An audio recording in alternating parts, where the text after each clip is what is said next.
어, 혹시 물 한 잔만 가져가 줄 수 있어요? 아,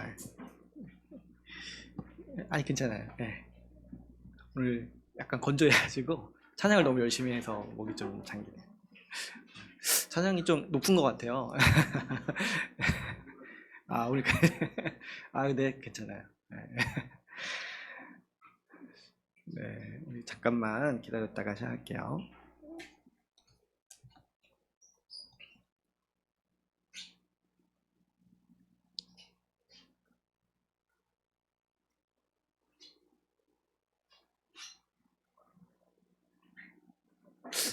와인을 마시고 시작할까 이렇게. 그 생각을 잠깐 했는데 네. 감사합니다.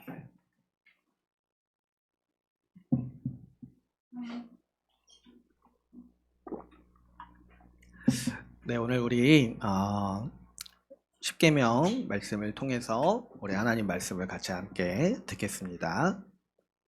우리가 12월 한 달 동안 10번째 계명을 함께 나누고 있죠. 오늘 이제 네 번째로 나눌 텐데요. 오늘은 마지막으로 이 10번째 계명을 함께 살펴보고자 합니다. 우리가 그동안 계속해서 나눴듯이 이 10번째 계명은 이 남의 것을 탐하지 말라라는 말씀이죠. 하나님께서 이 하나님 나라의 백성들이 따라야 될 그 하나님의 법으로 10개의 핵심 계명을 주셨는데 그 중에 10번째가 남의 것을 탐하지 말라, 이 탐심을 금하는 계명이죠. 그래서 우리가 이 탐심에 대해서 한 달 동안 같이 살펴봤지만 우리가 이 탐심을 가볍게 여길 것이 아니고 하나님께서 이것을 십계명에 두신 거는 그만큼 이 탐심을 다루는 문제가 하나님 나라 백성들에게는 중요한 문제라는 거예요. 그래서 우리가 이제 이 탐심을 아무것도 아니고 별것도 아니라는 생각을 가지기가 쉽다고 했죠. 그러나 그렇게 생각할 수 없고 하나님께서 이것을 다른 데서도 말씀하셔도 되는데 특별히 십계명 안에 계명 하나에 이렇게 두셨다라는 것은 그만큼 하나님이 이 계명을 중요하게 여기시고 이것을 우리 이 하나님 나라 백성들이 반드시 명심해야 되는 말씀으로서 주셨다라는 것을 우리가 이해할 수가 있는 거죠. 그래가지고 우리가 이제 이 한 달 동안 이 탐심에 대해서 이것이 왜 그렇게 치명적이고 이것을 왜 그렇게 우리가 경계해야 되고 또 이것을 살펴야 되는지에 대해서 같이 나눴어요. 이 성경이 가르칠 때 딱 이렇게 명시하는 게 뭡니까? 이 탐심 자체가 우상숭배라는 거예요. 하나님으로 말미암아서 만족하고 하나님을 의지하고 또 하나님으로 기뻐하고 하나님을 소망하면서 살아가야 되는데 이 탐심이라는 건 뭡니까? 하나님이 아닌 다른 대상을 갈망하고 그것을 통해서 복을 얻으려 하고 그것을 통해서 뭐 인생의 안정감을 쟁취하려고 하는 마음이기 때문에 성경은 이 탐심 자체가 우상숭배다라고 분명히 가르치고 있는 거죠. 또 그뿐만이 아니라 이 탐심이 만악의 근원이라고 했어요. 그렇죠. 우리가 이제 상식적으로 생각을 해봐도 우리 사람들이 죄를 짓는 가장 큰 동기가 뭐냐면 더 갖고 싶은 마음 때문에 한다는 거예요. 세상에 이제 많은 죄들을 보면은 수많은 죄들이 있잖아요. 그런데 그 사람들이 왜 그 죄들을 짓냐니까 결국에는 좀 더 얻고 싶어서 남의 것을 조금이라도 더 갖고 싶어서 내가 좀 더 이 소유를 더 갖고 싶기 때문에 그런 일들을 한다는 거예요. 그래서 이 탐심은 하나의 어떤 죄라기보다는 우리 아주 근원이 되는 죄다라고 할 수가 있죠. 거기다가 성경이 가르치는 거는 뭐였습니까? 이제 예수를 믿는 것 같다가도 또 정말 신앙생활을 하다가도 하나님을 떠나게 되는 주요 원인이 뭐냐니까 이 탐심이 들어오면은 그 근심 때문에 믿음을 저버리게 된다는 거예요. 그러니까 우리가 신앙생활 할 때 어떻게 보면 가장 큰 이 대적이 이 탐심이라는 거예요. 탐심.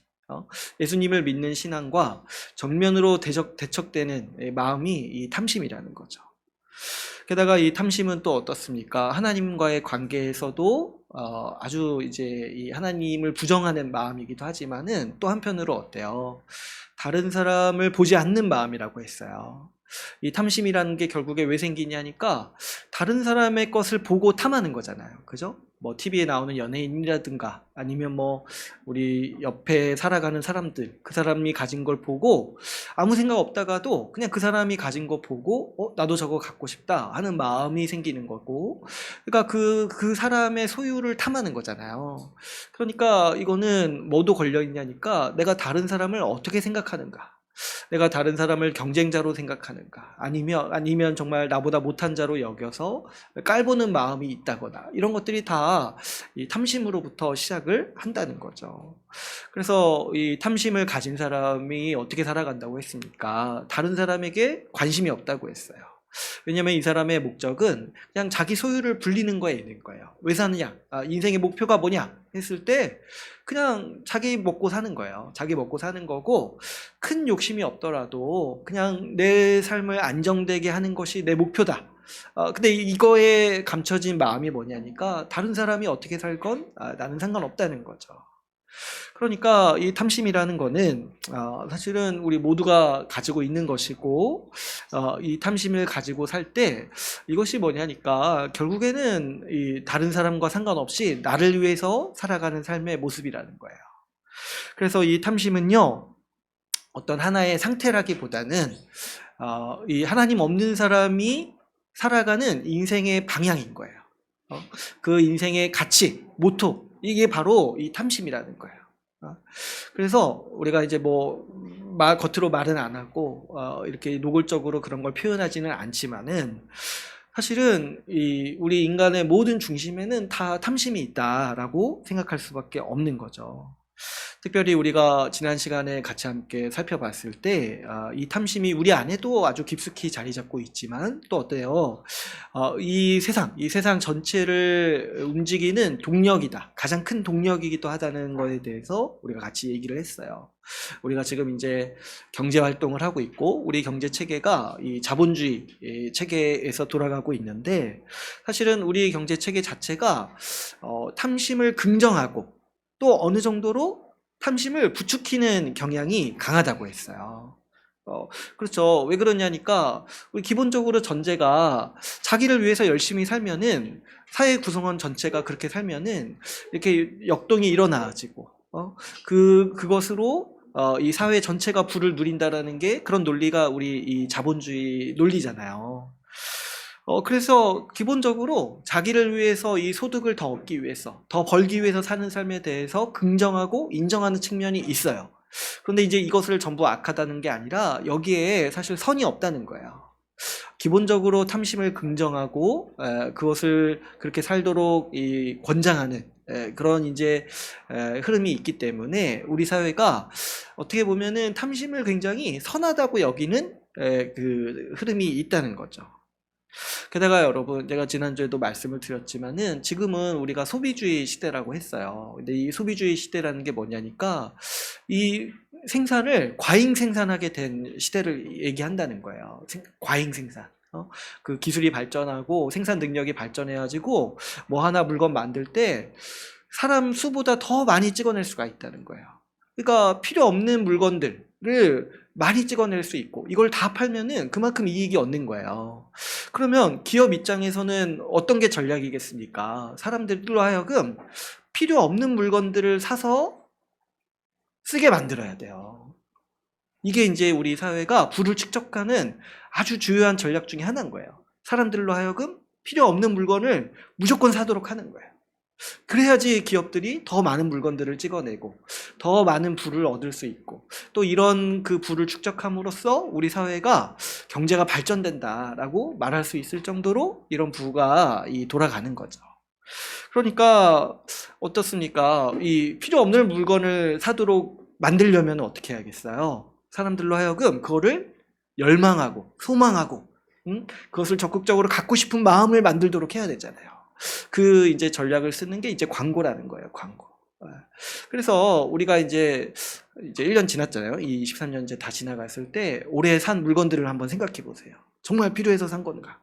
했을 때 저도 돌아보면은 반 이상은 좀 후회되는 게 많아요.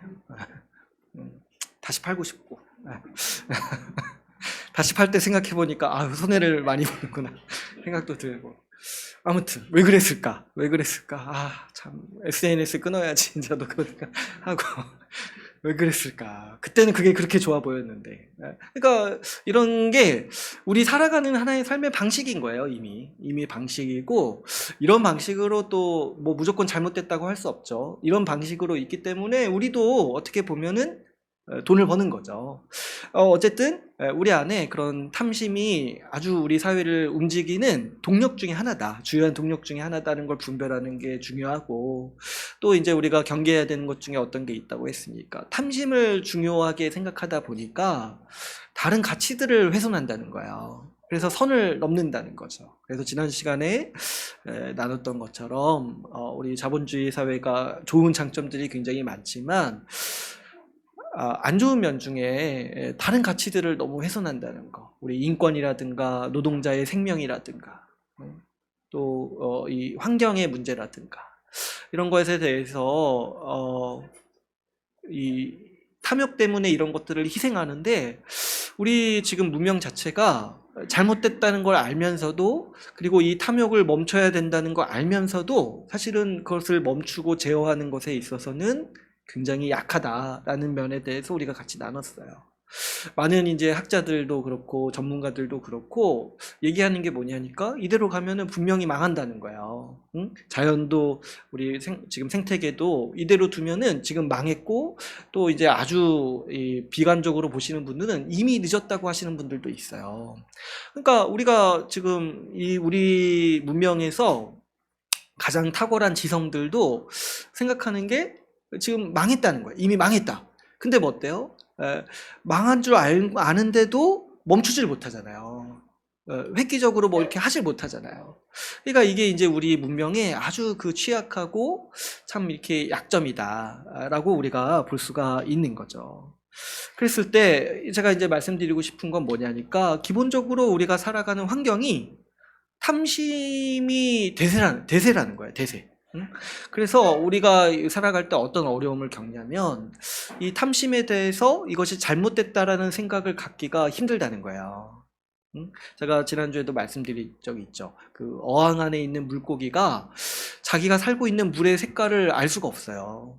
자기가 그것을 마시고 호흡하는데 그 물이 썩었는지 그 물이 어떤 색깔인지 어떻게 아냐는 거예요. 그냥 물이 오염되면은 그냥 그 물 마시면서 같이 죽어가는 것밖에 할 수가 없다는 거예요. 그러니까 사실 이 탐심이라는 거, 우리 문명에 있는 탐심을 생각해 볼 때, 이 탐심이라는 게 우리가 호흡하는 공기와도 같고 우리가 날마다 마시는 물과도 같은 거예요. 그래가지고 우리가 이것을 뭐 이렇게 구별한다거나 이런 것이 사실 어려울 뿐만 아니라, 우리가 이 탐심을 극복하려고 할 때 반드시 어떤 게 있냐면은 사람들이 이상하게 쳐다보는 현상이 있는 거예요. 사람들 입장에선 이게 너무 당연한 거거든요. 왜 이렇게 살아가는 게 당연한 거거든요. 근데 우리가 그것을 거부하려고 할 때 반드시 넌 진짜 이상한 사람이다. 또 어떤 얘기를 하냐니까, 난 너처럼 못 살겠다, 이런 얘기를 한다는 거예요. 왜 그러냐니까, 이 탐심이라는 게 모든 사람의 기본적인 마음이에요. 기본적인 상식이에요. 상식. 그래서 우리가 이 탐심을 거부한다 했을 때 어느 정도의 우리에게 이제 도전이 있냐니까, 기본적으로 사람들이 생각하는 상식에 도전하는 식의 이 도전이 있는 거예요. 그러니까 사실 이 문제가 만만치가 않죠. 아마도 우리도 이제 그런 생각을 하기가 쉬운 거예요. 그래가지고 탐심이 뭐가 죄냐? 탐심이 뭐가 잘못됐냐? 내가 좀 더 열심히 일해서 좀 더 번다는데, 좀 내 소유 더 이렇게 해가지고 좀 안정되게 살고자 한다는데, 그게 뭐가 그렇게 잘못됐냐? 이런 마음이 사실은 교회 다니시는 분들도 다 이런 마음들이 있을 거예요. 그랬을 때 우리가 이제 분명히 말할 수 있는 거는, 누구도 탐심을 죄라고 분별할 수 없어요. 누가 분별할 수 있냐니까, 말씀으로밖에 분별이 안 된다는 거예요. 말씀으로밖에. 우리가 어떻게 이 탐심이 우상숭배고, 이 탐심이 일만죄의 뿌리가 되고, 이 탐심 때문에 우리가 믿음을 저버린다는 것을 우리가 어떻게 깨닫냐는 거예요. 우리 스스로, 우리 아무리 머리가 좋은 사람도 이거를 발견할 수가 없는데, 세상에 하나님께서 말씀을 주셨다는 거예요. 바로 이 10계명, 10번째 계명으로 탐심이 죄다라고 밝히셨다는 거예요. 그래서 로마서 7장 7절에서 이렇게 말씀을 한다고 했죠. 율법으로 말미암지 않고서는 내가 죄를 알지 못하였으니 곧 율법이 탐내지 말라 하지 아니하였더라면 내가 탐심을 알지 못하였으리라. 하나님 말씀이 탐심이 죄다, 이것이 우상숭배다 이렇게 말하지 않았더라면 저도 여기서 탐심이 우상숭배라고 말하지 못했을 거예요. 저도 그걸 분별할 수가 없었을 거예요. 그러나 우리가 그것을 분별해내고 이 세상이 정말 탐심에 취약하다는 것까지 이렇게 보는 그런 시각이 열리게 되는 그 눈을 가지게 되는 능력이 뭐냐니까 하나님의 말씀이 이 탐심에 대해서 우리의 중심과 이 세상의 중심을 비추고 있다는 거죠. 그렇기 때문에 우리는 이 말씀에 의존하고 이 말씀의 그 빛, 정말 이 말씀의 빛에 의존해가지고 이 탐심이라는 것이 정말 하나님을 대적하는 마음이라는 것을 우리가 분별하고 그것을 새길 수가 있는 거죠. 여러분, 이 탐심이요, 지난주에도 말씀을 드렸지만은 이 삶의 방향성이라는 걸 알아야 돼요. 이 탐심이라는 게 사람들의 신조기도 하고 그 삶의 방향이기도 하고 그 삶의 어떤 이제 이 모습이라는 거예요. 그 삶의 신념. 사람들마다 노골적으로 표현하진 않지만 그 사람의 좌우명을 면하니까 다 탐심이라는 거예요. 탐심. 그래서 이것에 대해서 우리가 분명히 알아야 돼요. 탐심이라는 게 하나님이 없는 사람이 택하는 그리고 자연적으로 갖게 되는 삶의 방향이라는 거예요. 여러분, 우리가 그래서 예수 믿기로 했을 때, 예수 믿고 십자가의 삶을 살기로 했을 때 버리기로 한 삶이 바로 이런 탐심의 삶이라는 거예요. 탐심의 삶. 그래서 오늘 이 부분을 한번 좀 살펴보기를 원하는데, 이 탐심은요, 하나님 없는 사람이 가지는 삶의 중심이고 삶의 방향인 거예요. 여러분 한번 그 생각을 해보세요. 여러분들이 우리가 사실은 이런 생각하기가 좀 힘들어요. 한번 해보자면은 하나님이 없다고 한번 생각을 해보세요. 하나님이 없다. 정말 힘들죠. 그렇게 생각해 본 적이 없어가지고 저도 생각을 해보니까. 근데 만약에 진짜 하나님이 없다고 한번 생각을 해보세요. 이 하나님을 안 믿는 사람들의 심정을 좀 이해하려고 우리가 애써서 한번 해보는 거예요. 정말 생각한 적도 없지만 만약에 정말 하나님이 없다고 한번 생각해 보세요. 그러면 하나님 없는 사람들에게 이 세상은 어떤 곳이겠습니까? 이 세상은 아무런 의미가 없어요. 하나님 없는 사람들에게. 태어났는데 왜 태어났는지도 모르고 보니까 다 경쟁하고 있어요. 그래서 하나님 없는 사람들에게 이 세상은 마치 뭐처럼 보이냐니까 정글처럼 보이는 거예요. 양육강식의 세상. 내가 짓밟고 올라서고 내 것을 지키지 않으면 누구도 그것을 지켜주지 않고 내가 내 것을 쟁취해야 되는 세상으로 보이는 거예요. 우리는 그런 마음보다는 하나님이 있다는 걸 믿으니까 우리에게는 어떤 마음이 있어요. 하나님이 이 세상을 만드셨고 나를 이 세상에 보내셨으니까 나를 지키시고 인도하시고 그래서 내가 안전할 것이고 내가 나중에 미래에 소망이 있다는 것을 우리가 믿고 살아가지만 하나님이 없는 사람에게는 그 모든 게 없는 거예요. 내가 왜 태어났는지도 없고 이 세상을 다스리는 어떤 인격적인 신이 없는 거예요. 그러다 보니까 이 세상은 항상 혼란스럽고 이 사람들의 어떤 욕심이라든가 죄라든가 이런 것이 주도하는 것이고 그래서 악한 사람들이 승리하는 것처럼 보이는 것이고 그래서 나도 이 세상을 살고 이 세상에서 버티고 내 것을 지키기 위해서 똑같이 경쟁해야 되고 똑같이 어떻게든 해야 된다라고 여기는 거죠. 그래서 그런 얘기 하잖아요. 어떤 우리 교과서에서도 나오듯이 어떤 철학자가 그런 얘기 한다잖아요. 이 세상은 만인에 의한 만인의 투쟁이다.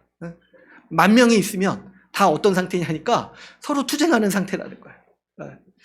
이게 이제 하나님 없는 사람들이 세상을 보는 관점인 거예요. 그런 이제 마음인 거예요. 이 세상이 정말 투쟁의 장. 바꿔 말하면 정글과 같아가지고 동물들의 삶과 똑같다는 거야. 살아남기 위해서 어떻게든 경쟁하고 내 것을 지켜야 되는 그런 세상이라는 거죠. 그렇게 세상을 보니까 여러분 이 세상 사람들이 결국에 의지하는 게 뭐겠습니까? 결국에 의지하는 거. 내가 먹고 살고 내가 이 세상에서 좀 안정된 삶을 누리고 좀 남들 앞에서도 좀 이렇게 움츠러들지 않고 내세울 수 있고 그렇게 의지하는 대상이 결국에는 그래서 이 재물밖에 없는 거예요. 물질. 이것이 있어야지만 내가 살 수 있다. 이게 없으면 내가 죽는 거예요. 그래가지고 세상 사람들, 우리 하나님이 마음의 중심에 없는 사람들이 어떤 생각을 합니까? 이 물질, 재물이 내 생명이다, 이런 생각을 하는 거예요. 그래서 이제 예수님도 여기에 대해서 말씀하실 때 이런 말씀을 하셨죠. 누가복음 12장 15절에 모든 탐심을 물리쳐라. 사람의 생명이 그 소유의 넉넉한 데에 있지 아니하리라.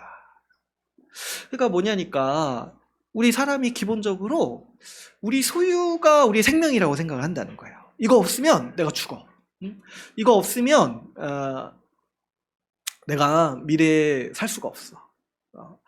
그래서 우리 기본적으로 그 하나님이 마음의 중심이 없을 때 이 돈, 이 재물, 이것이 내 생명이고 이것이 내 복지고 이것이 내 전부야.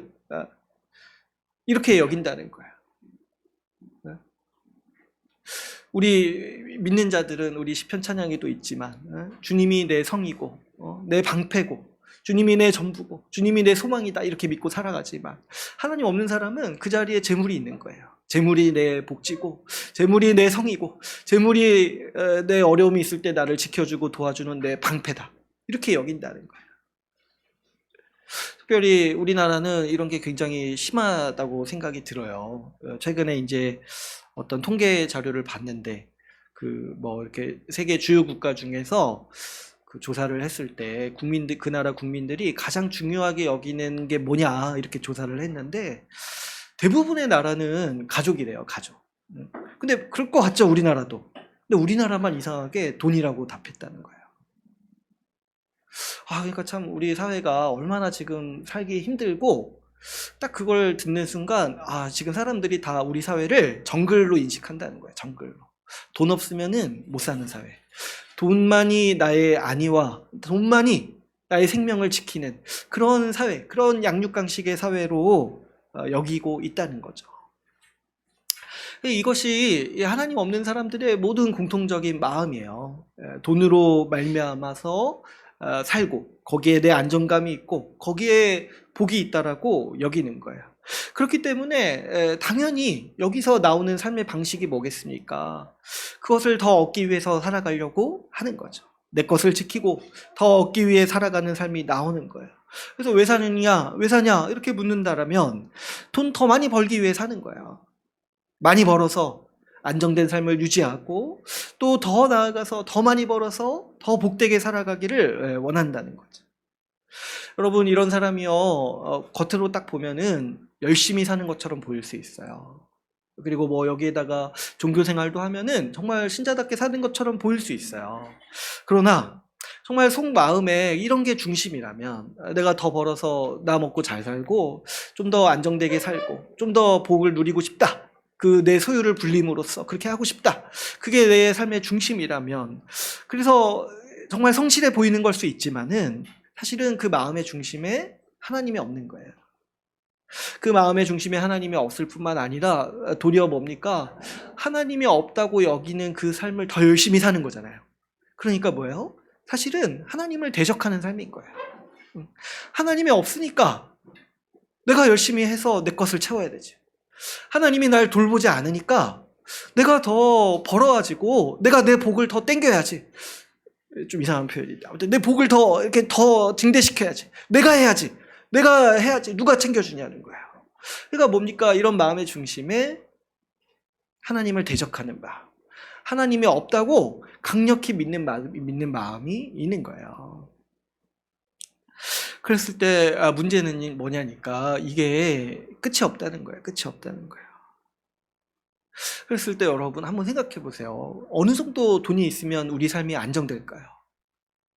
그리고 어느 정도 돈이 있으면 내가 더 바라지 않고 더 열심히 그걸 추구하지 않고 그렇게 분투하고 그렇게 막 투쟁하지 않고 좀 안정되게 살아갈 수 있을까요? 어느 정도 있으면. 물론 이제 저도 그 정도 있어 본 적이 없으니까 지금 생각했을 때 생각나는 액수는 있어요. 그 정도 있으면 됐지 하는 정도 액수는 있습니다. 그런데요, 사람이요 그렇게 만만한 존재가 아닙니다. 우리 사람의 욕심은 끝이 없어요. 끝이 없어요. 그래가지고 예전에는 뭐 한 뭐 20평만 살아도 괜찮겠다 생각했다가 막상 20평 살면은 30평이 아쉽고, 막상 30평 살아보니까 또 뭐야, 옆 동네 40평이 궁금해. 가끔 TV에 나오는데 너무 좋아 보여. 그래서 이제 그래, 인생의 내 목표는 40평이다. 40평을 목표로 사는 거야. 근데 이건 좀 힘들죠. 그래서 될지 안 될지도 사실 몰라요. 근데 또 그 뒤에 또 뭐가 있겠습니까? 세상에 50평 아파트가 있어요. 그럼 50평에서 끝나냐? 뭐 세상에 저기 뭐 뷰가 좋은 아파트들이 또 있어요. 또 있어요. 또 있어요. 제가 이제 저번에 한번 말씀드렸죠. 그 꽃들에게 희망을, 그 책에 나오는 이야기. 그 애벌레가 저기 기둥이 있어가지고 열심히 올라가서 보니까 뭐가 있어요.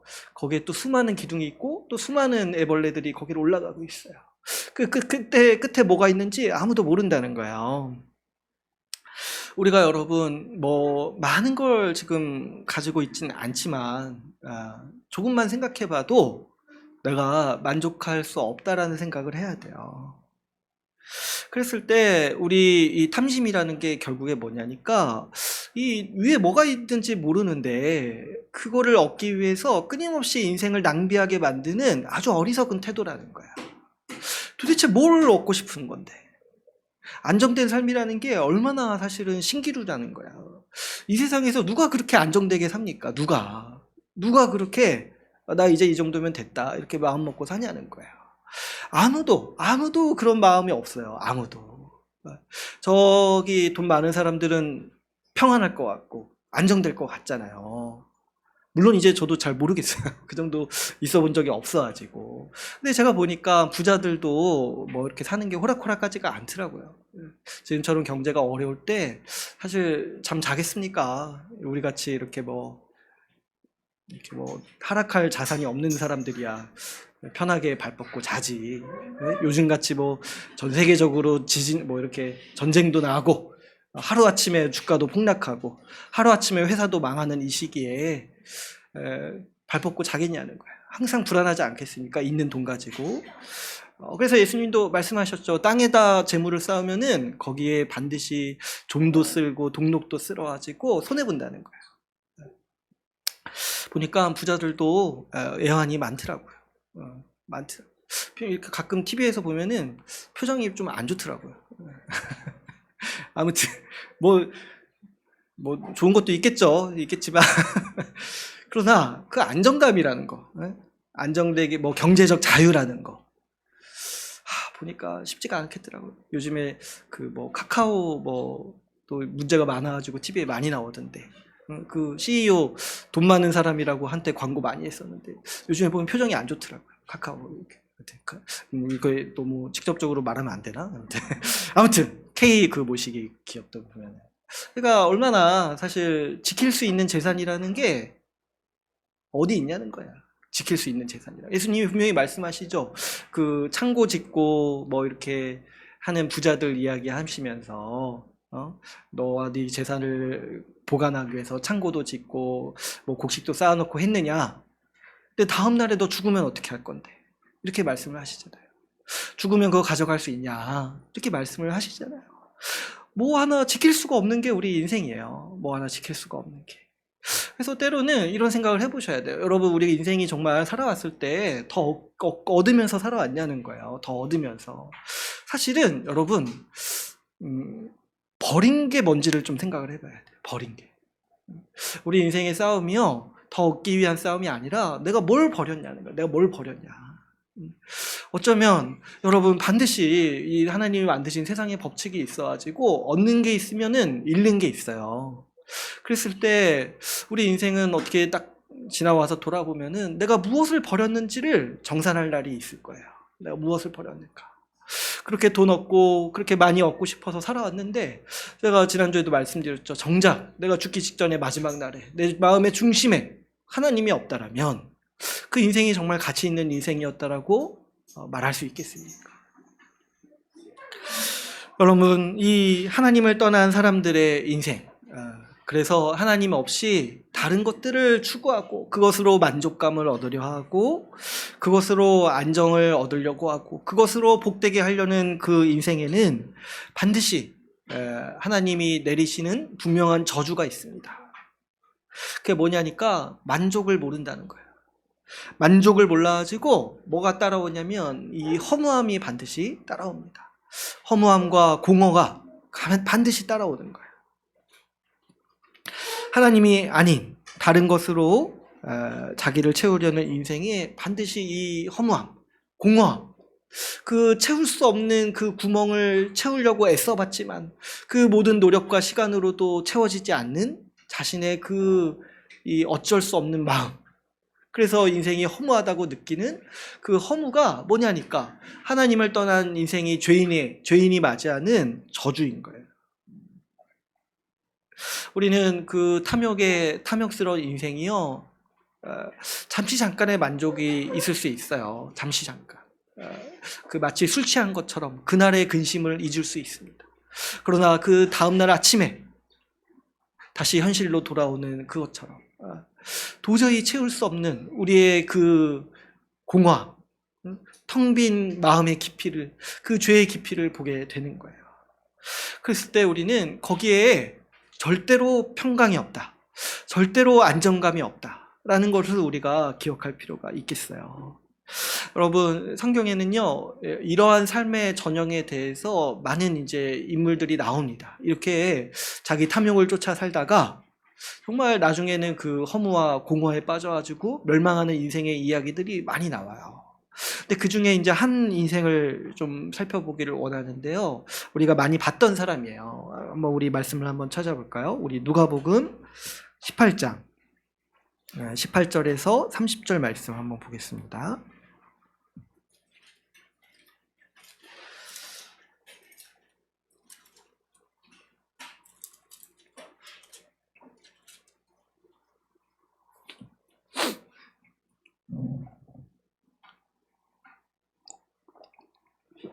누가복음 18장 18절에서 30절 말씀 우리 같이 한번 읽어볼게요. 시작. 어떤 관리가 물어 이르되 선한 선생님이여 내가 무엇을 하여야 영생을 얻으리까? 내가 어찌하여 나를 선하다 일컫느냐? 하나님 한 분 외에는 선한 이가 없느니라. 내가 나무니 간음하지 말라, 살인하지 말라, 도둑질하지 말라, 거짓 증언하지 말라, 내 부모를 공경하라 하였느니라. 여짜오되 이것은 내가 어려서부터 다 지켰나이다. 예수께서 이 말을 들으시고 이르시되 아직도 한 가지 부족한 것이 있으니 내게 있는 것을 다 팔아 가난한 자들에게 나눠주라. 하늘에서 내게 보화가 있으리라. 그리고 와서 나를 따르라 하시니 큰 부자이므로 이 말씀을 듣고 심히 근심하더라. 예수께서 그를 보시고 이르시되 재물이 있는 자는 하나님의 나라에 들어가기가 얼마나 어려운지 낙타가 바늘기로 들어가는 것이 부자가 하나님의 나라에 들어가는 것보다 쉬우니라 하시니 듣는 자들이 이르되 그런즉 누가 구원을 얻을 수 있나이까? 이르시되 무릇 사람이 할 수 없는 것을 하나님은 하실 수 있느니라. 베드로가 여짜오되 보옵소서 우리가 우리의 것을 다 버리고 주를 따랐나이다. 이르시되 내가 진실로 너희에게 이르노니 하나님의 나라를 위하여 집이나 아내나 형제나 부모나 자녀를 버린 자는 현세의 여러 배를 받고 내세의 영생을 받지 못할 자가 없느니라 하시니라. 아멘. 네, 누가복음 우리가 지금 18장 읽은 말씀에는 한 사람이 나오죠. 이 관리라는 사람이 나옵니다. 그런데 이 사람은 23절에 보니까 큰 부자라고 이야기를 합니다. 그런데 이 사람이요, 부자인데 뭔가 만족할지를 모르는 거예요. 자기도 인생이 허무하고 자기도 뭔가 채울 수 없는 궁핍함이 있는 거예요.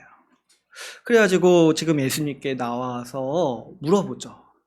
지금 얼마나 갈급한 마음으로 예수님께 나와서 물어보냐니까 사실 다른 본문에는 이 사람이 어떻게 했는지가 나오는데 예수님 앞에 예수님을 보자마자 달려와서 무릎을 꿇고 엎드리면서 예수님께 물었다라고 기록하고 있어요. 사실 부자면 안 그래도 되는 거 아닌가 생각할 수 있죠. 근데 이 사람은 돈이 많아도 채울 수 없는 그 공허함이 있었던 거예요. 그래가지고 예수님께 와서 결국에 자기가 정말 해결할 수 없는 문제 하나를 물어봅니다. 어떻게 하면은 영생을 얻을 수 있습니까? 자기가 돈이 많은데도 죽으면 어떻게 하냐. 이 걱정 때문에 살 수가 없는 거예요. 그래가지고 예수님께 나와서 어떻게 하면은 영생을 얻을 수 있는지에 대해서 물어봅니다. 그런데 이제 예수님이 여기에서 아주 특이한 말씀을 하시죠. 20절에서 어떻게 얘기를 하시냐니까 계명에 대해서 얘기를 하세요. 내가 계명을 안다 하면서 말씀을 하시죠. 그래가지고 우리가 지금 10계명을 다 배우고 나서 이 말씀을 보니까 이 말씀이 또 그렇게 새롭게 보이는 거예요. 지금 보시면 예수님이 말씀하시는 계명은 6계명부터 9계명까지를 이렇게 순서랑 상관없이 얘기를 하시죠. 그런데 이 말씀을 여러분 자세히 보시면 예수님은 일부러, 아마도 제가 일부러 그러시는 것 같은데 10번째 계명을 얘기를 안 하세요. 지금 보시면 간음하지 말라, 살인하지 말라, 도둑질하지 말라, 거짓 증언하지 말라, 내 부모를 공경하라, 이렇게 말씀을 하시잖아요. 이렇게 말씀하실 때 순서랑 상관없이 이렇게 말씀을 하시지만은 사실 계명 전체를 얘기하시는 거지만 계명을 지켜라. 근데 이제 직접적으로 말씀하시는 계명에서는 일부러 10번째 계명을 빼고 얘기하세요. 아마도 뒤에 한 번 더 얘기하시려고 그런 게 아닐까 생각이 드는 거죠. 근데 그럴 때 이 말을 들은 이 관리가 이렇게 얘기를 해요. 이 22절에, 21절에 내가 이걸 다 지켰습니다. 그러니까 이 사람이 상당히 괜찮은 사람인 거예요. 부자인데도 하나님을 경외하고 하나님을 무서워할 줄 알고, 그래서 정말 한번 착실하게 잘 살아보고자 힘썼던 거예요. 그런데 이 예수님께서 한 가지 이제 말씀을 하시는 거예요. 22절에 다 했다고 하는 사람한테 22절에 너가 한 가지 부족한 것이 있다, 이렇게 말씀을 하세요. 이게 그래서 저는 너무 재밌는 거예요. 한 가지 부족한 거 뭐냐니까 10번째 계명 앞에 얘기 안 하셨잖아요. 10번째 계명. 마지막 계명 하나 얘기하시는 거예요. 마지막 계명. 근데 그걸 어떻게 또 표현하시냐니까 22절을 보시면 이렇게 말씀을 하시죠. 내게 있는 것을 다 팔아서 가난한 자들에게 나눠주라. 그리하면 하늘에서 내게 보화가 있으리라. 그리고 와서 나를 따르라 하시니. 이렇게 얘기를 하시는 거예요. 그랬을 때 여러분, 우리는 이 22절 말씀, 네가 가진 것을 다 팔아서 가난한 자들에게 주고 너는 나를 따르라. 이 말씀이요, 예수님이 10번째 계명을 풀어서 얘기하신 거라고 우리는 이해할 수가 있는 거예요. 남의 것을 탐하지 말라. 제가 이 10계명 10번째 계명 설명드릴 때 말씀드렸죠. 탐하지 말고 다른 사람을 구제하는 삶을 살아라. 이걸 풀어서 예수님이 얘기를 하시는 거예요. 재물에 의지해서 사는 삶을 이제 버리고 재물을 탐하고 재물을 통해서 살려고 하는 그 삶을 이제 청산하고 그것으로 다른 사람을 돕고 너는 나를 따르라. 이제는 하나님을 의지하고 하나님을 의존하고 하나님을 기반으로 하나님을 복으로 여기면서 사는 삶을 살아라 라고 예수님은 10번째 계명을 풀어서 설명해주고 계시는 거죠. 그랬을 때 23절 보시면 어떻게 반응합니까? 이 사람이, 그 사람이 큰 부자라서 이 말씀을 듣고 심히 근심하더라 하고 돌아갔다는 거죠. 그러니까 참 재물이 있는 사람이 이제 어려운 거예요. 뭐가 어렵냐니까 예수 믿기가 어려운 거예요. 예수 믿기가. 그 뒤에 나오는 예수님의 말씀이 굉장히 충격적인 말씀이에요. 24절에서 25절. 사실 이제 이 말씀 읽을 때 저는 저랑 상관없는 이야기다 생각하고 읽어가지고 그렇게 크게 충격받지 않았는데 지금 보니까 얼마나 큰 충격인지 모르겠어요. 24절, 25절 한번 다시 보시면 이렇게 말씀을 하시죠. 글을 보시고 이르시되 재물이 있는 자는 하나님 나라에 들어가기가 어렵다. 또 얼마나 어렵냐니까 차라리 낙타가 바늘길을 통과하는 게 부자가 하나님 나라에 들어가는 것보다 쉽다는 거예요. 근데 이거 말씀이 약간 오묘하죠? 낙타가 바늘길을 통과할 수 있을까요? 없을까요? 없잖아요. 그러니까 부자가 하나님 나라에 들어갈 수 있다는 말이에요? 없다는 말이에요? 없다는 말인데 예수님이 이 말씀을 굉장히 재밌게 하셨어요. 재밌게. 우리 기억에 남게 하시려고 이런 이제 비유를 쓰신 거죠. 그만큼 불가능한 일이라는 거예요. 낙타가 바늘길을 통과하는 것만큼 어렵다.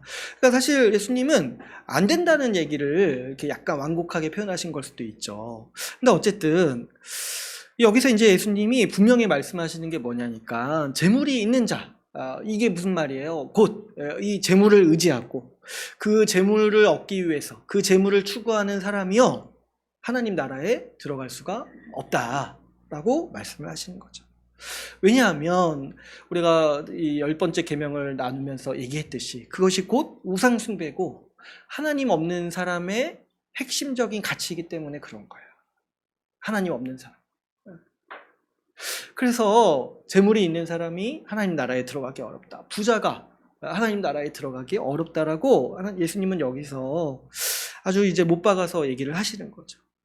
여러분, 이 10번째 계명, 이 탐심을 없애지 못한다라면, 이 10번째 계명을 지키지 못한다라면 그것은 곧 뭐라는 거예요? 첫 번째 계명, 하나님만을 섬겨라 라는 계명도 지킬 수가 없다는 거예요. 그랬을 때 이 본문을 통해서 우리가 더 배워야 될 부분이 있습니다. 뭐냐니까 26절에 이걸 들은 사람들이 질문을 해요. 이 제자들이겠죠. 26절에. 근데 이 질문이요. 제가 다시 보니까 너무 정말 지혜로운 질문이에요. 26절 말씀. 26절에 뭐라고 질문을 합니까? 듣는 자들이 이르되 그런즉 누가 구원을 얻을 수 있겠습니까? 누가 구원을 얻을 수 있겠습니까? 그죠? 이 예수님은 분명 부자가 하나님 나라에 들어가지 못한다라고 말씀하고 있어요. 그런데 지금 다시 물어볼 때 어떻게 얘기를 해요? 아니 그러면 누가 구원을 얻을 수 있겠습니까? 이렇게 질문을 하는 거잖아요. 그럴 때 이 사람들, 이 제자들이요 예수님이 말씀하시는 바를 정확히 이해를 하는 거예요. 여러분 예수님의 이 말씀이 사실 부자들에게만 해당이 되겠냐는 거예요. 부자들에게만. 재물이 있는 자, 그 재물을 기반으로 살아가려고 하는 사람, 재물을 얻고 복을 얻으려고 하는 사람, 재물을 얻으려고 하는 그런 인생, 그런 인생은요 사실 부자뿐만 아니라 가난한 자도 그 마음이 있다는 거예요.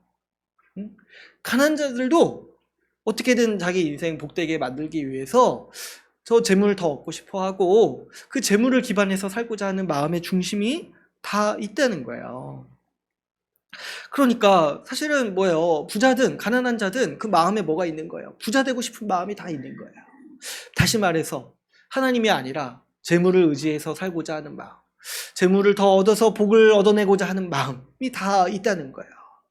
그래서 이 제자들의 질문은 어떤 거냐니까 다시 말하자면은 누가 10번째 계명 이걸 지킬 수 있겠냐고 제자들이 물어보는 거죠. 그런데 어떻게 사람이 이 중심이 있는 사람이 도대체 어떻게 하나님 나라에 들어갈 수 있겠는가? 우리 모두가 재물을 원하고 재물을 추구하고 그것이 없으면 고통스러워하고 염려하고 힘들어하는데 이 마음의 중심에서 누구도 벗어나기가 힘든데 누가 하나님 나라에 들어갈 수 있겠느냐라고 이 제자들이 예수님께 물어보는 거죠.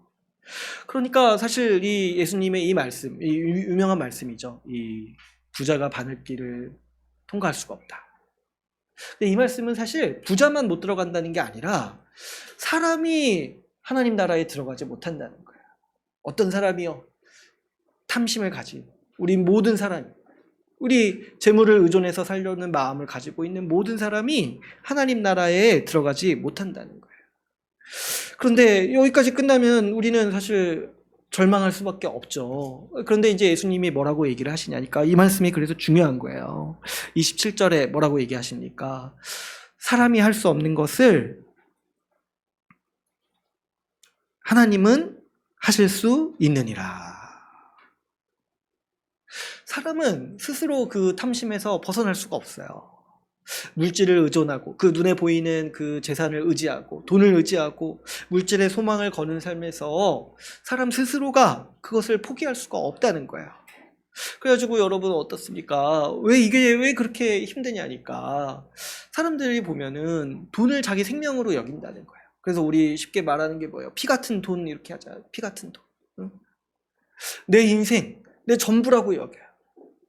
때로는 뭐 이렇게 10,000원이라도 얼마나 정말 피 흘린 것 같이 고통스럽습니까?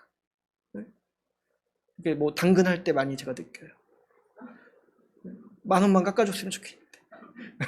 상대방도 10,000원. 딴 데 같았으면 10,000원 그냥 쓰는데. 어떻게 그럴 때는 정말 피같이 여겨지는지. 5,000원, 10,000원. 그거 안 깎아준다면 아예 안 사요. 얼마나 그렇게 피 같은지. 얼마나 그 내 생명 같은지 모르겠어요. 근데 이런 중심이 다 우리의 중심인데 이걸 우리가 어떻게 놓냐는 거예요. 그랬을 때 예수님이 말씀하시는 게 뭐예요? 사람은 그거 못한다는 거예요. 사람은 못하는데 어떻게 한다는 거예요? 하나님이 그 일을 하신다는 거예요. 이게 복음이라는 거예요. 이게 하나님이 그 일을 하도록 하신다는 거예요. 우리의 신념과 마음을 바꾸셔서 이제 우리가 물질이 아니라 재물이 아니라 하나님을 의존하여서 살아가는 마음을 하나님이 주신다는 거예요. 그래서 재물이나 물질이나 돈이나 이런 것들에 연연하지 않고 이런 것들을 의지하지 않고 오직 살아계신 하나님, 우리 주 예수 그리스도만을 의지하여서 살아가려는 마음을 하나님께서 주신다는 거예요. 그래서 모든 것을 다 버리고서라도 우리 주님을 따르는 그 마음, 그 예수 믿는 그 신앙을 우리 가운데 주시는 분이 바로 누구시냐니까 바로 우리 하나님이 그 일을 하신다는 거죠. 그래서 우리 오늘 본문 말씀에 우리가 방금 읽은 본문 말씀에 28절에 나오는데 28절이 아주 탁월한 신앙 고백인 거예요. 28절에 베드로가 뭐라고 얘기를 합니까? 28절을 보시면 이렇게 얘기하죠. 베드로가 여짜오되 보옵소서 우리가 우리의 것을 다 버리고 주를 따랐나이다. 아멘. 이게 신앙 고백이라는 거예요. 이게. 여러분 우리가 나중에 인생을 정산할 때 이런 날이 있을 거예요. 내가 무엇을 버렸는가 생각할 날이 있을 거예요. 그랬을 때 여러분 우리의 마지막이요. 다른 것을 다 버리고 주를 얻기 위해서 살았노라고 고백할 수 있는 게 신앙 고백이라는 거예요. 이렇게 고백할 수 있어야겠습니다. 여러분 우리가 주님을 버리고 돈을 쫓았습니다. 이렇게 말할 수 없는 거잖아요. 우리는 다른 모든 것을 다 버리고 하나님의 아닌 다른 모든 것을 다 마음의 중심에서 버리고 주님을 따랐습니다. 이렇게 말할 수 있는 자가 되어야겠습니다. 그래서 우리는 하나님을 얻고 다른 모든 것을 버리는 인생이 우리의 삶이라는 거죠. 그랬을 때 여러분 이 삶, 주님을 얻기 위해서 다른 모든 것을 버리는 삶, 이것은 완전히 다른 삶의 방향이라는 거예요. 아까 이 탐심이 하나님 없는 사람의 중심이고 그것이 그 사람의 삶의 방향이라고 했습니다. 그러나 우리의 신자 예수 그리스도를 믿어서 그리스도를 얻기 위해서 사는 삶은 이것과 다른 분명한 삶이라는 거예요. 탐심과는 완전히 다른 삶의 방향이 있다는 거예요. 뭐냐니까 재물을 의지하지 않고 하나님을 의지하는 거예요. 재물을 얻기 위해 살지 않고 오히려 이 재물을 버리고 다른 사람들에게 나누어주는 삶을 산다는 거예요. 이게 뭐냐니까 하나님의 은혜가 우리 가운데 임해서 우리가 탐욕을 버리고 이 탐욕과 반대되는 삶, 내 것을 나눠주고 내 것을 더 주고 이 예수님이 지금 부자 관리에게 명하셨던 것처럼 지체들에게 이웃들에게 주고 나는 주를 따르는 삶을 살아가도록 하신다는 거예요. 이것이 신자의 삶의 방향이고 그래서 이 신자의 삶의 방향에 대해서 우리가 지난 시간에 나눴을 때 첫 번째는 자족하는 삶이라고 했어요. 자족하는 삶. 만족하기 때문에 더 이상 이제 욕심 부리지 않는 거예요. 더 이상 자기 것을 채우지 않으면서도 만족하는 거예요. 만족하는 거예요. 하나님의 은혜로 감사하고 만족하는 마음이 있는 거죠. 그래서 오늘 우리가 주일에 모여서 하나님을 찬양하는 이유가 뭐냐니까 우리가 만족했기 때문에 그런 거예요. 하나님의 은혜로 배불러서 하나님의 은혜로 만족하여서 그것으로 족하기 때문에 우리는 하나님께 찬양하고 감사하는 삶을 살아간다는 거죠. 여기에 더해서 우리 신자의 분명한 삶의 방향이 있습니다. 뭐냐니까 이제 신자는 구제하는 삶을 사는 거예요. 그래서 완전히 다른 삶의 방향인 거죠. 탐욕이라는 거는 자기가 더 얻기 위해서 열심히 사는 삶이에요. 그러나 이제 신자는 자족하기 때문에 더 이상 그럴 필요를 느끼지 않냐고 이제 어디에 힘쓰는 삶을 살게 되냐니까 구제하는 삶을 산다는 거예요. 적극적으로 이제 다른 사람을 돕고 섬기기 위해서 자기의 시간과 재정을 사용하는 사람이 되는 거죠. 그래서 이런 사람들이 모인 곳이 어디냐니까 바로 교회인 거예요. 그래서 사도행전에서 교회를 묘사할 때 이런 표현을 쓰는 거죠. 아무도 자기의 것을 자기의 것이라고 여기지 아니하고 다른 사람의 필요에 따라서 나눠줬다는 거예요. 뭐냐니까 이제 삶의 방향이 완전히 바뀐 거예요. 예수 만나서 예수님 믿고 예수 그리스도가 우리에게 주신 은혜를 깨닫고 나니까 이제 내가 나를 위해서 살 필요가 없구나. 주님이 나를 채워주시고 주님이 나를 이제 돌보시고 이제 주님 다시 오시면 우리가 하나님 나라, 완성된 하나님 나라를 온전히 누리겠구나 하는 그 확신이 있기 때문에 지금 가지고 있는 재산을 가장 값지게 쓰는 방식이 뭐예요? 다른 사람에게 그것을 나눠주고 하나님 나라와 그 나라의 그 사역을 위해서 내 것을 내어주는 삶을 산다는 거죠. 아까 이제 제자들이 예수님께 물었잖아요. 그러면 누가 구원받을 수 있겠습니까? 누가 예수님을 따를 수 있겠습니까? 했을 때, 그렇게 물었을 때, 하나님이 그 일을 하신다는 거예요. 누가 그렇게 하냐니까, 지금 교회가 그렇게 하고 있다는 거예요. 교회가. 이게 복음서 시간상으로 보면 얼마 안 되잖아요. 제자들이 누가 그러면 구원받을 수 있겠습니까? 누가 예수님 따를 수 있겠습니까? 이렇게 말하는데, 얼마 지나지 않아서, 예수님 승천하시고 성령 받고 나서 자기들이 지금 그렇게 살고 있다는 거예요. 자기들이 자기 재산 팔아서 주를 위해서 섬기고 이 가난한 자에게 나눠주고 지체들 섬기는 삶을 자기들이 그렇게 살고 있다라는 거죠. 그랬을 때 여러분 이것이 얼마나 그 하나님의 큰 능력인지 우리가 생각을 해야 돼요. 우리도 지금 어떻게 이렇게 보면은 여러분 어떻습니까? 우리가 지금 그렇게 살아가고 있잖아요. 그죠? 우리가 열심히 돈 버는데 그 정말 피 같은 돈, 내 생명 깎아서 번 돈인데 이렇게 우리가 교회를 섬기기 위해서 쓰고 나누고 또 평상시에도 지체들 섬기는데 쓰고 있잖아요. 그랬을 때 여러분 이게 얼마나 놀라운 건지를 생각을 해봐야 돼요. 지금 예수님이 말씀하시잖아요. 이거 사람이 이렇게 살 수가 없는 거예요. 이게 아무리 그 삶이 멋있어 보이고 좋아 보여도 그렇게 살 수가 없는 거예요. 우리 이제 교회 안 다니시는 분들이 교회에 가장 이해를 못하는 게 헌금 내는 거라고 하잖아요. 헌금 내는 거. 이해가 안 되죠. 자기 생명인데 어떻게 그렇게 내냐는 거예요. 자기 생명인데. 근데 이제 우리는 그게 또 이해가 안 되죠. 우리 그렇게 살아왔는데 왜 못하냐는 거예요. 우리가 이미 그렇게 살고 있잖아요. 세상에 저도 생각해보니까 놀라운 거죠. 어떻게 이렇게 사는 게 저도 이제 뭐 헌금 생활 오랫동안 또 해왔으면 생각해보니까 너가 어떻게 이렇게 살게 됐냐는 거예요. 그랬을 때 뭐 저도 돈이 좋고 있으면 좋잖아요. 근데 어떻게 이렇게 내는 거에 대해서 그렇게 하냐는 거죠. 그랬을 때 이것이 정말 하나님의 은혜의 강력한 역사구나. 응?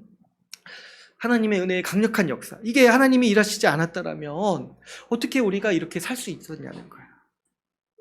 하나님의 은혜가 우리를 바꾸셨기 때문에, 우리를 변화시켰기 때문에 우리가 지금 이렇게 신자로서 사는 것이고 지금 우리가 이렇게 교회로서 살아가고 있는 것이죠.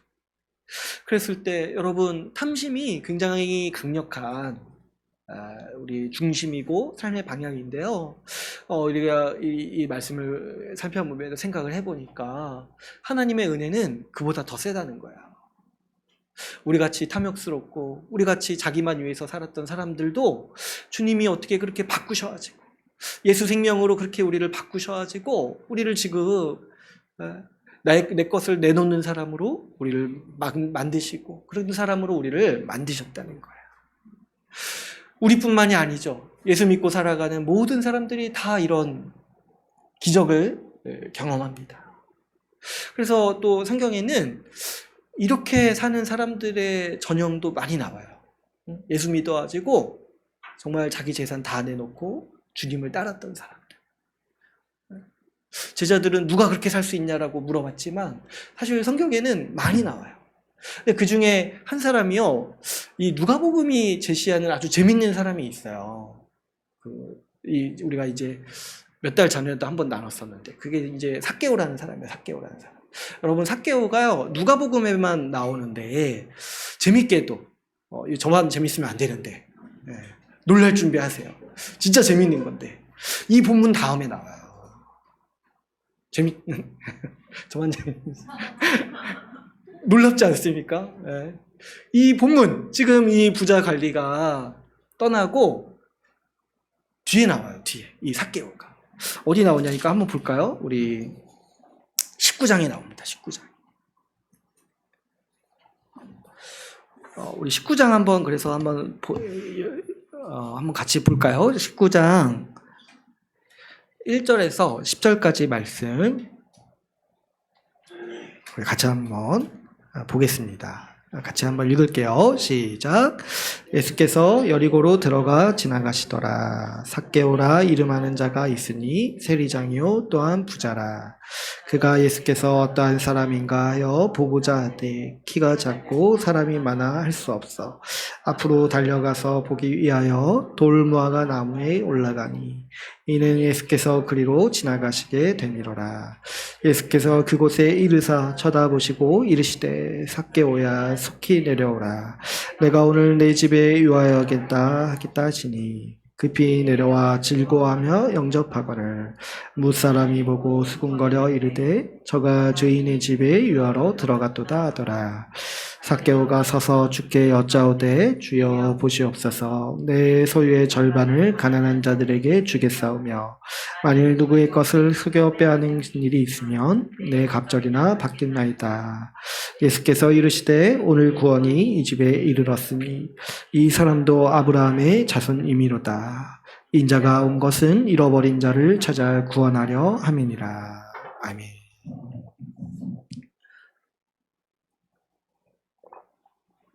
여러분 이 삭개오도 그 아까 부자 관리랑 공통점이 있죠. 그리고 좀 다른 점이라면은 부자라는 점에서 공통점인데 다른 점이라면은 이 삭개오는 아까 그 사람보다 더 탐욕의 화신이었어요.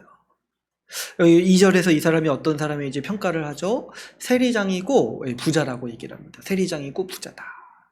근데 이제 제가 몇 달 전에 한번 말씀드린 적이 있지만은 그때 당시에 세리라는 거는 우리 문화에서 좀 생각을 하자면 그 일제 시대 앞잡이 같은 사람, 친일파 같은 사람인 거예요. 그러니까 지금 이스라엘이 로마의 속국으로 살고 있는데 로마에 걷는 세금을 걷는 사람인 거예요. 그러니까 얼마나 이제 이스라엘 민족 사람들이 보기에 아주 진짜 미운 사람이죠. 근데 이 사람들이 따로 월급을 안 받았어요. 왜 월급을 안 받았냐면 이 사람들이 수익을 어떻게 벌었냐면 로마가 부과한 세금보다 더 걷는 거예요. 그리고 로마도 그거를 용인해 줬어요. 좀 더 너희가 걷어서 너희가 먹고 살아라. 그러니까 이 사람들은 그 자기 민족 피 빨아서 먹어서 살았던 사람들인 거죠. 근데 이제 그래서 세리가 아주 그 유대인들한테는 아주 정말 원수 중에 원수였던 거예요. 원수 중에 원수. 그래서 보기만 하면 기회만 있으면 정말 죽이고 싶은 그런 사람이었던 거죠. 그런데 이 삭개오는 어떤 사람이냐니까 세리 중에서도 장이에요. 그리고 부자예요. 그러니까 얼마나 그 착복하는 일을 열심히 하고 철저하게 하고 정말 피도 눈물도 없이 해왔던 사람인 거예요. 그래서 이 사람이 어떤 사람이냐니까 이 사람은요 진짜 돈밖에 안 보이는 사람. 돈을 얻기 위해서 다른 거 다 버린 사람이에요. 이 돈을 얻고 부자 되기 위해서 그 민족을 배반하고 그 유대인들이 믿었던 하나님도 그래서 배반하고 그리고 이 평판 같은 거 이런 거 신경 쓰지도 않고 욕먹고 삶에도 불구하고 뭐예요? 어떻게든 돈을 얻고 그것으로 부하게 살려고 했던 사람이고 그래서 그런 삶에서 성공을 이룬 사람이죠. 그런데요 이 본문을 가만히 보니까 이 부자 정말 돈만 있으면 만족할 것 같고 그래서 그렇게 보면은 성공한 인생인데 이 부자 삭개오도요 그 채울 수 없는 그 공허함이 있었던 거예요. 그 허무함이 있었던 거예요. 돈 많아서 부자 돼가지고 이제 안정되게 살 수 있을 거라 생각했는데 이제 마음껏 복을 누리면서 살 수 있을 것 같았는데 세상에 아직도 허전하고 허무한 거예요. 어디서 그걸 볼 수 있냐니까 이 사람이 예수님이 지나간다는 소식을 들은 거예요. 근데 사실 이 사람은 예수님한테 관심이 없었어야 돼요. 왜냐하면 예수님은 하나님이 보내신 메시아로 오신 거잖아요. 근데 이 사람은 이미 옛날에 하나님을 떠났어요. 그 민족을 배반하면서 유대인들의 그 신앙을 다 떠난 거예요. 하나님이 없다고 여기면서 살아온 삶인 거예요, 이 사람이. 그런데 하나님이 보내신 메시아라는 그 소문이 난 예수님이 지나간다는 소식, 그거 딱 하나 듣고 어떤 생각을 했냐니까, 아, 얼굴만이라도 한번 보고 싶다, 이 생각을 한 거예요. 얼굴만이라도 한번 보고 싶다. 왜 그랬을까요? 부자면 필요 없잖아요. 필요 없는데 왜 그랬냐니까, 그 갈망이, 채울 수 없는 갈망이 계속 있는 거예요. 그래서 이 삭개오가 어떻게 하냐니까 예수님 보고 싶어서 나갔는데 사람이 많아요. 근데 이 삭개오는 사람이 많은 곳에 가면 안 되는 사람이에요. 왜냐하니까 언제든지 사람들은 이 사람을 죽이고 싶어 하니까 항상 이제 그런 자리를 피하죠. 근데 이제 그런 자리를 피하지 않고, 그리고 이제 여기서 이제 얘기하는 게 하나가 있죠. 3절에 보니까 이 삭개오에 대해서, 아, 이런 거 참 그 개인정보인데, 그 키가 작다, 이렇게 얘기를 하잖아요.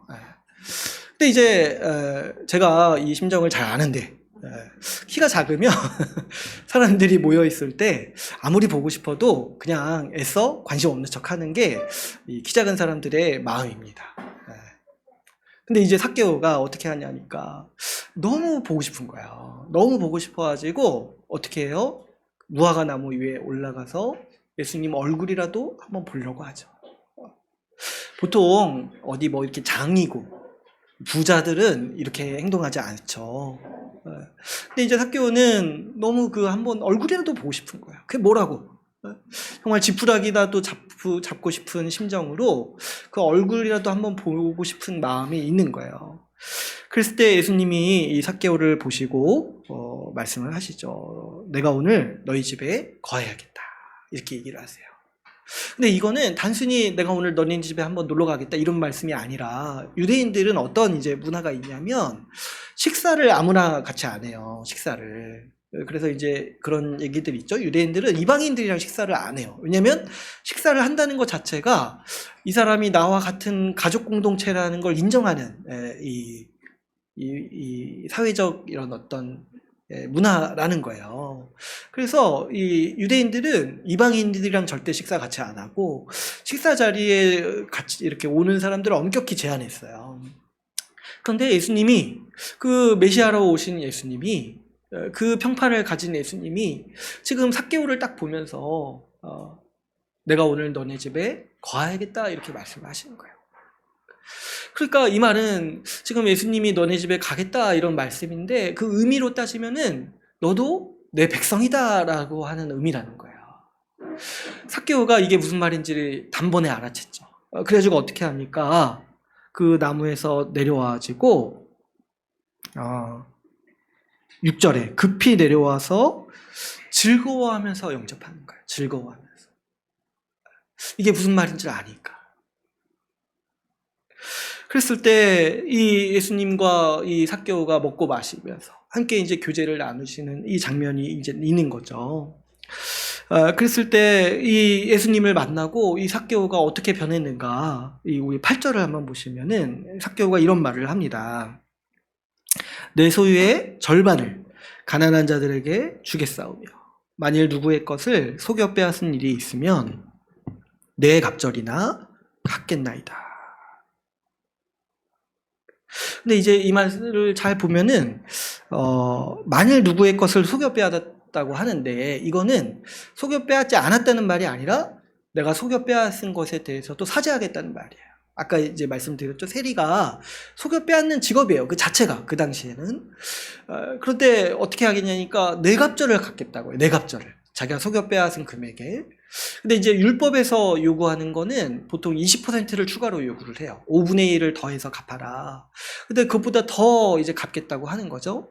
그랬을 때 사실은 이 말 자체가 뭐냐니까 전 재산을 다 내놓겠다는 말과 다를 바가 없다는 거예요. 이거 외에 절반은, 무조건 절반은 가난한 자들에게 주겠다, 이렇게 얘기를 하는 거잖아요. 그랬을 때 여러분, 삭개오가 이렇게 말하는 모습을 한번 생각을 해보세요. 지금 만족한 모습이 보이지 않냐는 거예요. 예수님이 집에 오신 것만으로도 만족하고, 예수님이 나를 맞이하신 것만으로도 만족해야지고, 자기가 평생 쌓아온 그 재산, 거기에 그 전부를 내어놓겠다라고 선언하는 이 삭개오의 모습을 보게 됩니다. 이게 얼마나 놀라운 일입니까? 이 사람은 평생 돈밖에 모르는 사람이에요. 돈을 얻기 위해서 다른 모든 것을 다 버리고 욕먹고 이 사람으로서 못할 짓 다 하면서 그 돈만 쌓아 올릴 사람이에요. 근데 이 삭개오가 예수님을 만나서 지금 내 모든 것, 내가 지금까지 살아온 모든 거 다 내어놓겠다라고 말하고 있는 거죠. 왜 그러냐니까 예수님으로 만족하고 그분으로 행복하기 때문이었죠. 그랬을 때 여러분 이 누가복음은 앞에 그 부자 관리와 이 삭개오를 우리에게 둘 다 동시에 보여주고 있는 거예요. 앞에서 예수님은 분명 부자가 구원받기 힘들다고 하셨습니다. 그렇죠. 부자면 얼마나 더 돈 좋아하고 돈에 기반해서 살려고 하겠습니까?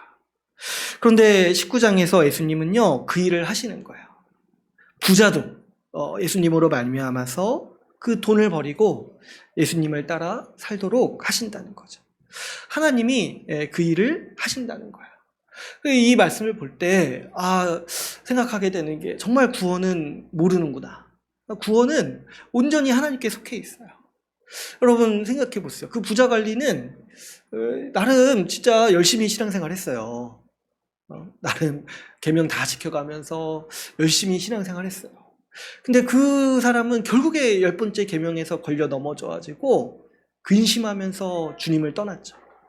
그러나 이 삭개오 정말 평생 온갖 죄를 다 저질러 온 사람, 평생 온갖 극악무도한 짓을 다 한 사람인데도 예수님을 영접하고 그 기쁨과 그 만족감에 10번째 계명에 순종하는 인생을 살게 됐다는 거야.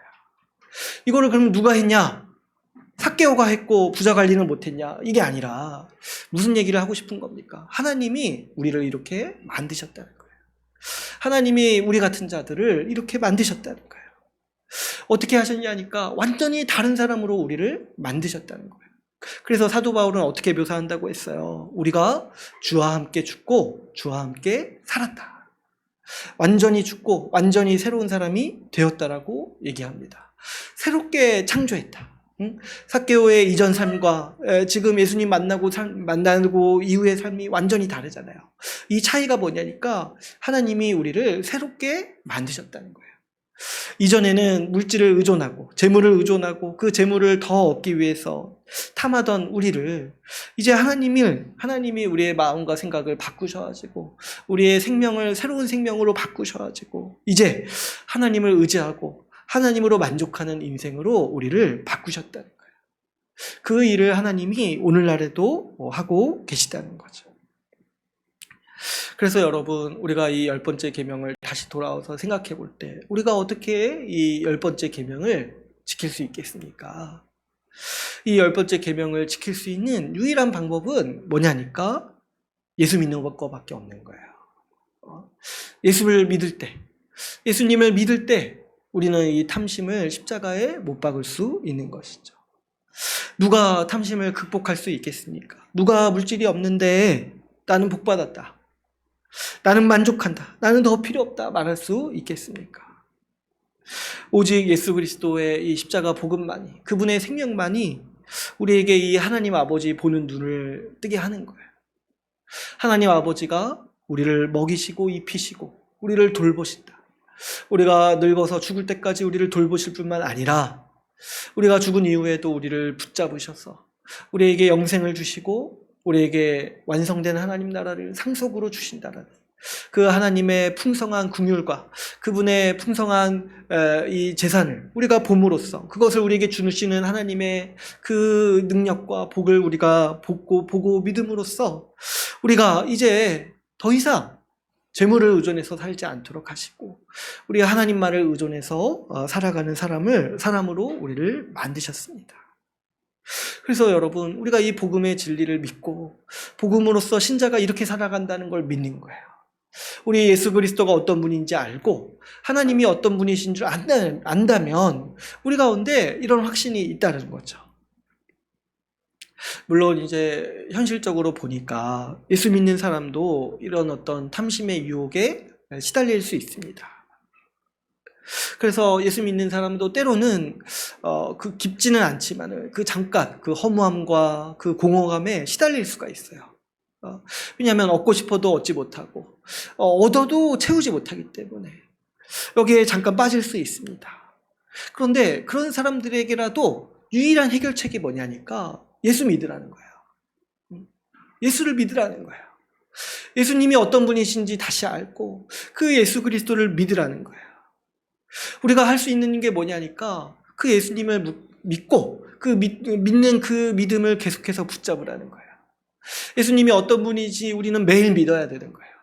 우리 하나님이 어떤 분인지 우리는 매일 믿는 거예요. 그분이 오늘도 나를 채워주신다. 오늘도 우리 삶을 충만하게 하신다. 내가 그냥 내 스스로 내 삶을 평가해 볼 때, 난 좀 부족하다. 그거는 그냥 내 생각인 거예요. 근데 그냥 약간 스쳐가는 생각인 거예요. 주님이 우리를 채워주시고 가장 복된 길로 인도해 주시고 우리의 모든 궁핍함을 만족시켜 주시는 분인 것을 우리가 믿고 살아가는 거죠. 그래서 여러분 정말 예수 그리스도를 매일마다 믿고 그리스도를 의지해야 되는 거예요. 이게 이제 믿음이죠. 우리가 이 탐심에 시달리고 그 유혹에 가장 노출되기 쉬울 때는 어떻게 보면은 좀 이렇게 부족한 게 보일 때죠. 좀 내가 뭔가 궁핍하고 부족하고 좀 뭐가 없는 것처럼 생각이 들어요. 남들에 비해. 사실 남들만 없으면 그것도 잘 안 보이는데 남들과 계속 비교가 되니까 남들에 비해 나는 좀 뭐가 없는 것처럼 보여요. 근데 여러분 정말 그게 갈급하고 그것 때문에 정말 내가 공허하다면은 예수님께 그걸 구하는 거예요. 예수님께. 왜냐하면 예수님이 채워주신다 하셨잖아요. 모든 필요를 다 나에게 구하라고 말씀하셨잖아요. 정말 내가 뭐가 없어서 내 마음이 허전하고 정말 그것 때문에 내가 힘들다라면 우리는 그걸 얻기 위해서 살아가는 인생이 아니라 그 예수님이 내 필요를 채워주신다라는 것을 우리는 믿는 거예요. 그래서 우리의 필요를 우리는 예수님께 구해야 되는 사람인 거죠. 여러분 예수님께 구하세요. 뭔가 정말 내가 부족해 보이는 거 있다라면 돌보신다라고 말씀하시고 가장 좋은 것으로 채워주신다라고 말씀하신 그분께 구하는 거예요. 그 하나님의 돌보심과 채우심을 의지하고 또 여러분 그걸 경험하면서 살아야 돼요. 뭔가 이렇게 궁핍하고 없었을 때 하나님이 채워주신 거를 경험하지 못한다라면 여러분 우리의 인생은 결국에 그 탐심을 쫓아 살기가 너무 쉬운 거예요. 하나님에 대한 불신과 결국에 뭐 안 주시는구나, 뭐 한번 기도했더니 안 주시는구나, 이런 너무 강력한 확신이 너무 많은 것 같아요. 주님이 안 해주시는구나, 주님이 그냥 내버려 두시는구나, 이런 마음이 은연중에 있는 거죠. 근데 이게 뭐냐니까 결국에 이 불신자들, 하나님이 없는 사람들이 갖는 마음과 똑같은 마음을 가지고 살아간다는 거예요. 결국에 내 행복은 내가 쟁취해야 되는구나, 이렇게 여긴다라는 건 우리 주님을 정말 너무 모르는 거예요. 우리 주님이 뭘 하시는 분인지, 우리 하나님이 아버지이신지 너무 모르는 거예요.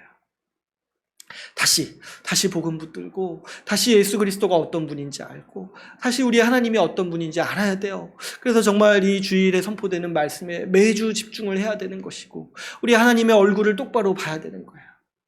하나님 없이 살아가려는 삶에서 빨리 빠져나와야 되는 거예요. 그래서 매일 아침마다 우리 주님을 의존해서 일어나고 우리 주님께 소망을 걸고 우리 주님이 오늘도 복 주시고 우리 내 삶을 더 복되게 하실 것에 대해서 소망하고 간구하고 그 주님께 구하면서 살아가는 것이 우리의 삶인 거죠. 여러분 이걸 기억하세요. 예수님만이 우리의 만족이 되세요. 예수님만이 우리를 만족시킬 수 있는 유일한 분이세요. 이걸 믿고 확신하면서 살아갈 때 우리가 이 삶을 실천하면서 살아갈 수 있는 거예요. 다른 것에서 만족이 있다고 여기는 그 신기루, 그 거짓말을 분별하셔야 돼요.